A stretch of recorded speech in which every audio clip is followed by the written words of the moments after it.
Assalamualaikum warahmatullahi wabarakatuh. Alhamdulillahilladzi anzalal Qur'an hudal linnas wa bayyinatin minal huda wal furqan. Asyhadu an la ilaha illallah wahdahu la syarikalah wa asyhadu anna Muhammadan abduhu wa rasuluhu la nabiyya ba'dah. Allahumma shalli ala Muhammad wa ala alihi wa ashabihi ajmain amma ba'd. Qala Allah ta'ala fi kitabillah. A'udzubillahi minasyaitonir rajim. Bismillahirrahmanirrahim. Inna anzalnahu fi lailatul qadr. Wa ma adraka ma lailatul qadr. Lailatul qadri khairum min alfi syahr. Tanazzalul malaikatu waruhu fiha biizni rabbihim min kulli amr. Salamun hiya hatta matla'il fajr. Sadaqallahul azim. Sesungguhnya kami telah menurunkan Al-Quran itu pada malam kemuliaan.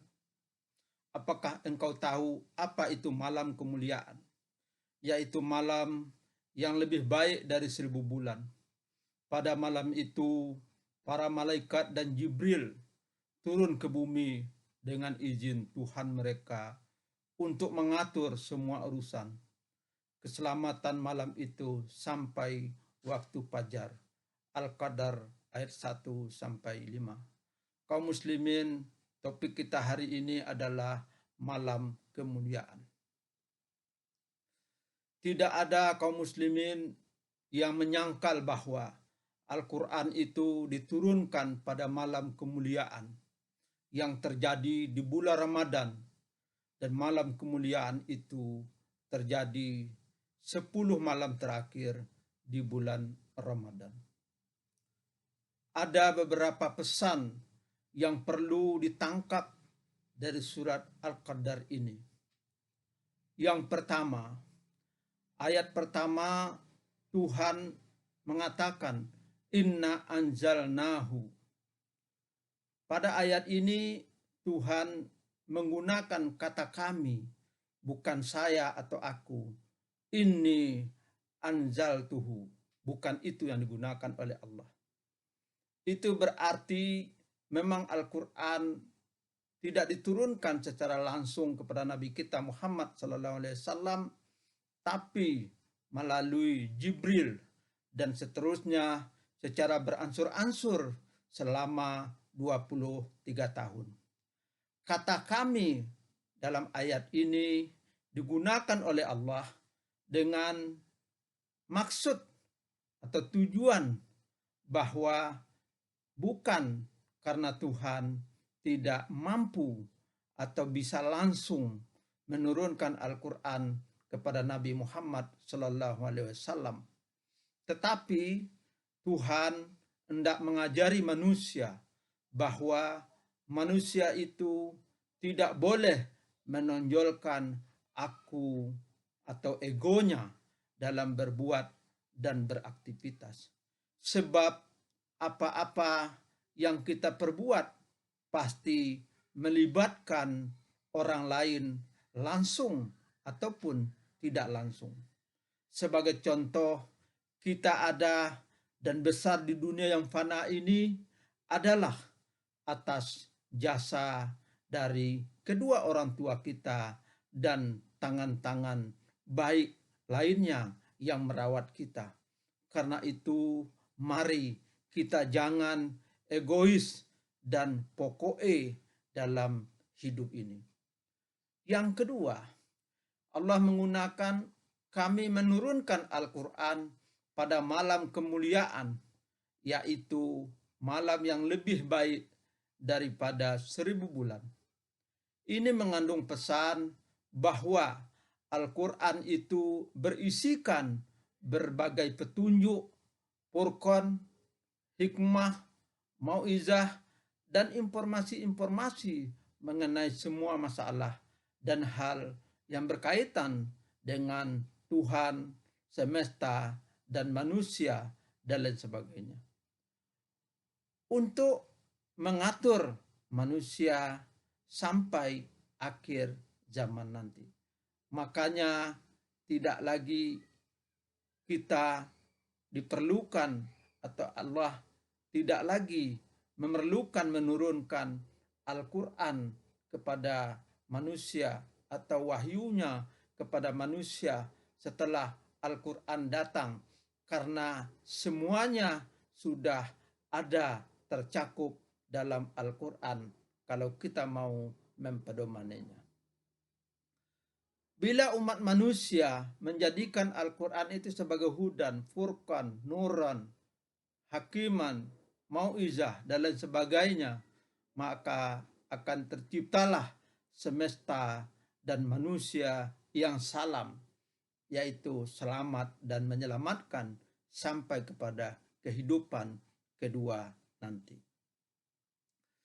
Karena itu, jika kita sebagai individu, anggota masyarakat, bangsa, dan umat manusia sesemesta ini dapat menjadikan Al-Quran sebagai hudan, furqan, hakiman, dan nuran, maka insya Allah akan selamat dan menyelamatkan sekarang dan nanti di akhirat. Oleh karena itu, marilah kita ambil hikmah malam kemuliaan ini untuk bertransformasi sebagai personal, sebagai masyarakat, sebagai bangsa.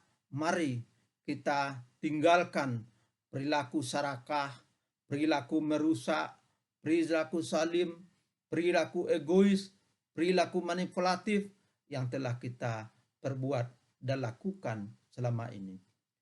Yang ketiga, ayat ini diakhiri dengan salamun hiya hatta matla'il fajr.